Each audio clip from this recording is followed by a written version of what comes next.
Hello friends, എല്ലാവർക്കും നമസ്കാരം. അപ്പോൾ ഞാൻ വന്നിട്ടുള്ളത് നമ്മുടെ വീട് നല്ല നീറ്റും ക്ലീനൊക്കെ ആക്കി വെക്കാനുള്ള കുറച്ച് ടിപ്സ് ആയിട്ടാണ്. നമ്മൾ ഡെയിലി വീട്ടിൽ ചെയ്യേണ്ട കുറച്ച് കാര്യങ്ങളാണ് ഞാൻ നിങ്ങളായിട്ട് ഷെയർ ചെയ്യുന്നത്. അപ്പോൾ നിങ്ങൾക്ക് വീഡിയോ ഇഷ്ടമാവുമെന്ന് വിചാരിക്കുന്നു. ഇഷ്ടമായിട്ടുണ്ടെങ്കിൽ ചാനൽ സബ്സ്ക്രൈബ് ചെയ്യുക, അതോടൊപ്പം തന്നെ ലൈക്ക് ചെയ്യുക, ഷെയർ ചെയ്യുക, കമൻറ്റ് ചെയ്യുക. അപ്പോൾ നമുക്ക് വീഡിയോയിലേക്ക് കിടക്കാം കേട്ടോ. അപ്പോൾ ആദ്യത്തെ ടിപ്പ്, നമ്മൾ ക്ലീൻ ചെയ്യാൻ പോകണമെങ്കിൽ മുന്നേ എല്ലാ ജനവാതിലും തുറന്നിടുക. അപ്പോൾ നല്ല ഫ്രഷ് കാറ്റ് അകത്തേക്ക് കയറിക്കോളും. എന്താ വെച്ച് കഴിഞ്ഞാൽ രാത്രി ഫുള്ള് നമ്മൾ ജനവാതിലൊക്കെ അടച്ചിട്ട് കിടന്നുറങ്ങുണ്ടാവുക. അപ്പോൾ പുറത്തത്തെ കാറ്റ് അകത്തേക്ക് വന്നാൽ തന്നെ ഒരു ഫ്രഷ് ഫീൽ നമുക്ക് കിട്ടും. അപ്പോൾ എൻ്റെ ജനലിൻ്റെ ഉള്ളിൽ കൂടെ നോക്കിയിട്ടുണ്ടെങ്കിൽ ഫോറസ്റ്റ് ഏരിയയാണ്. അപ്പോൾ നല്ല കാറ്റാണ് കേട്ടോ അവിടുന്ന് കിട്ടുക. അപ്പോൾ എന്നും ഞാൻ രാവിലെ ചെയ്യണ കാര്യം അതാണ്, എല്ലാ ജനവാതിലും ഇതുപോലെ തുറന്നിടും. ഇനി രണ്ടാമത്തെ ടിപ്പ് എന്താണെന്ന് നോക്കാം. നമ്മൾ സോഫ സെറ്റിയിലൊക്കെ ചിലപ്പോൾ ബെഡ് കവറൊക്കെ വിരിച്ചിടാറുണ്ടല്ലേ, കുട്ടികളൊക്കെ ഉണ്ടെങ്കിൽ അതിൽ ചെളിയാവാണ്ടിരിക്കാനൊക്കെ വേണ്ടിയിട്ട്. അപ്പോൾ അങ്ങനെ വിരിച്ചിടുന്നവരുണ്ടെങ്കിൽ അത് വിരിച്ചു കൊടുക്കുക. അതുപോലെ തന്നെ ബെഡിൽ മക്കൾ ഉറങ്ങിയിട്ടുണ്ടാവില്ല നമ്മൾ എണീക്കുന്ന ടൈമിൽ. അപ്പോൾ അവർ പോയി കഴിഞ്ഞതിന് ശേഷം അവർ ഡ്രസ്സും അതുപോലെ സാധനങ്ങളൊക്കെ ബെഡിൽ ഇട്ടുണ്ടാവും. അപ്പോൾ നമ്മളത് മാറ്റി ഒന്ന് നീറ്റാക്കി വിരിച്ചിട്ട് കൊടുക്കുക.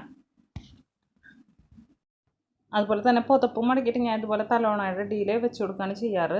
കാരണം എന്താ വെച്ച് കഴിഞ്ഞാൽ മക്കൾ വന്നിട്ടുണ്ടെങ്കിൽ കളിക്കുമ്പോൾ അത് അങ്ങോട്ട് വലിച്ചെറിഞ്ഞ് ഇങ്ങോട്ട് വലിച്ചെറിഞ്ഞ് അപ്പോൾ അതാകെ അവിടെയും ഇവിടെയൊക്കെ ആയിട്ട് കിടക്കുന്നുണ്ടാവും. അപ്പോൾ അത് കാരണം ഞാൻ ഇങ്ങനെ തലോണയുടെ അടിയിൽ വെച്ച് കൊടുക്കുകയാണ് ചെയ്യാറ്. അപ്പോൾ മൂന്നാമത്തെ ടിപ്പ്, ഡൈനിങ് ടേബിളും അതുപോലെ തന്നെ നമ്മുടെ ടീപ്പോയൊക്കെ ഒന്ന് തുടച്ച് നീറ്റാക്കി ഇട്ടിട്ട് കൊടുക്കുക. അപ്പോൾ നമ്മളും കുട്ടികളൊക്കെ ഓരോ സാധനങ്ങൾ ആ നേരത്ത് സ്കൂളിൽ പോകുന്ന തിരക്കിൽ എടുത്തിട്ട് വെച്ചിട്ടുണ്ടാവും.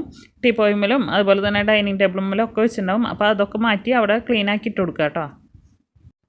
അതുപോലെ തന്നെ ബെഡ്റൂമിലും ഇതുപോലെ ടേബിളുകൾ ഉണ്ടാവും. അതുമേലെ കുറേ സാധനങ്ങൾ ഇതുപോലെ വലിച്ചിട്ടുണ്ടാവും. അതൊക്കെ എടുത്ത് അതിൻ്റെ സ്ഥാനത്ത് വെച്ച് കൊടുത്തിട്ട് നമ്മൾ ആ ടേബിളും ഒന്ന് നന്നായി തുടച്ച് കൊടുക്കുക. അപ്പോൾ ഇതുപോലെ ജനലിൻ്റെ അരികിൽ കുപ്പികൾ, പിന്നെ ഫ്രിഡ്ജിൻ്റെ മുകളിൽ ടൂത്ത് പേസ്റ്റ്, എൻ്റെ വീട്ടിൽ സ്ഥിരമുള്ള സാധനമാണ് ഫ്രിഡ്ജിൻ്റെ മുകളിൽ ടൂത്ത് പേസ്റ്റ് എന്ന് പറയുന്നത്. അത് ഡെയിലി എത്ര പറഞ്ഞാലും അത് അതിൻ്റെ മുകളിൽ തന്നെ ഉണ്ടാവും. അപ്പോൾ അങ്ങനത്തെ സാധനങ്ങളൊക്കെ നമ്മൾ എടുത്തിട്ട്, അതുപോലെ തന്നെ കുട്ടികൾ കളിച്ചിട്ട് ടോയ്സ് അവിടെ എവിടെയൊക്കെ ഇട്ടിട്ടുണ്ടാവും. അപ്പോൾ എൻ്റെ കുട്ടികൾ കുറച്ച് വലുതായ കാരണം അങ്ങനെ ടോയ്സ് അവിടെ എവിടെയും കിടക്കണ പണിയില്ല. അപ്പോൾ അത് അങ്ങനെയൊക്കെ ഉണ്ടെങ്കിൽ അത് അതിൻ്റെ സ്ഥാനത്ത് വെച്ച് കൊടുക്കുക. അതുപോലെ തന്നെ വാഷിംഗ് ബേസിനും അതിൻ്റെ സൈഡിലുള്ള മിററും ഒന്ന് ക്ലീൻ ആക്കി കൊടുക്കുക.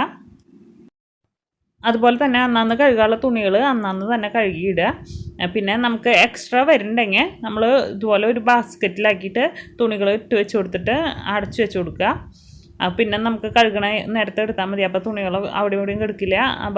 അതുപോലെ തന്നെ നമ്മൾ തുണികളൊക്കെ കൊടന്നിട്ട് ഇതുപോലെ ഒരു കസേര അല്ലെങ്കിൽ മേശ എന്തിനെങ്കിലും പുറത്തിങ്ങനെ കൊടന്നിടും. പിന്നെ അതിങ്ങനെ കൂടി ഇങ്ങനെ വരാറുണ്ട് അല്ലേ. അപ്പോൾ നമ്മൾ അന്നാന്നുള്ള തുണികൾ അന്നാന്ന് തന്നെ മടക്കി വയ്ക്കാൻ ശ്രദ്ധിക്കുക. അല്ലെങ്കിൽ പിറ്റേ ദിവസത്തേക്ക് വയ്ക്കുകയാണെങ്കിൽ പിന്നെ കൂടി നമുക്കത്, എനിക്ക് ഓൾറെഡി മടിയാട്ടോ തുണികൾ മടക്കി വയ്ക്കാൻ വേണ്ടിയിട്ട്. അപ്പോൾ എക്സ്ട്രാ ആവും.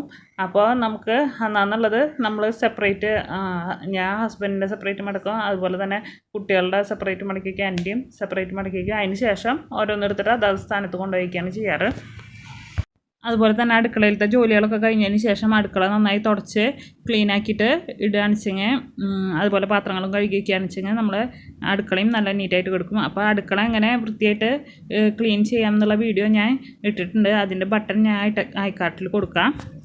അപ്പോൾ ഇത്രയും കാര്യങ്ങൾ ശ്രദ്ധിക്കുകയാണെങ്കിൽ നമ്മുടെ വീടും 75% നല്ല നീറ്റായിട്ട് കിടക്കും.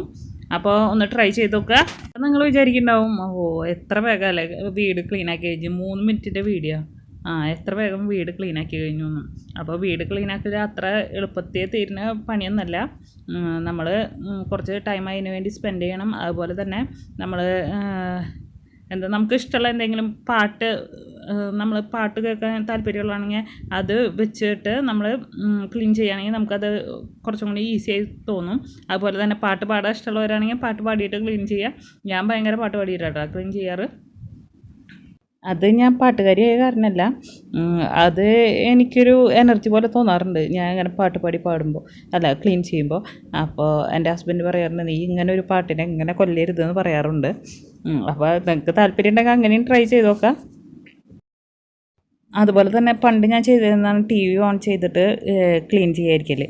അപ്പോൾ ടി വിയിൽ വല്ലതും സംഭവിച്ചോ അല്ലെങ്കിൽ വല്ല ന്യൂസോ അല്ലെങ്കിൽ എന്തെങ്കിലും ഇതുപോലെ വല്ല കാര്യങ്ങളൊക്കെ കണ്ടിട്ടുണ്ടെങ്കിൽ അവിടെ വായും പൊളിച്ചിരിക്കും. എന്നിട്ട് 12 മണിയാവും അവിടുന്ന് ഇരിക്കാൻ വേണ്ടിയിട്ട്. അപ്പോൾ അങ്ങനെയും ചെയ്യാണ്ടിരിക്കുക.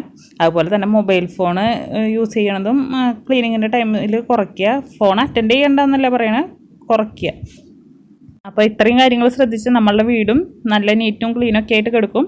അപ്പോൾ ഇന്നത്തെ വീഡിയോ നിങ്ങൾക്ക് എല്ലാവർക്കും ഇഷ്ടപ്പെട്ടു എന്ന് വിചാരിക്കുന്നു. ഇഷ്ടപ്പെട്ടിട്ടുണ്ടെങ്കിൽ എന്താ ചെയ്യേണ്ടതെന്ന് ഞാൻ നേരത്തെ പറഞ്ഞിട്ടുണ്ട്. അപ്പോൾ ഇനി അടുത്ത വീഡിയോയിൽ കാണാം. അതുവരെ എല്ലാവരോടും ബൈ ബൈ.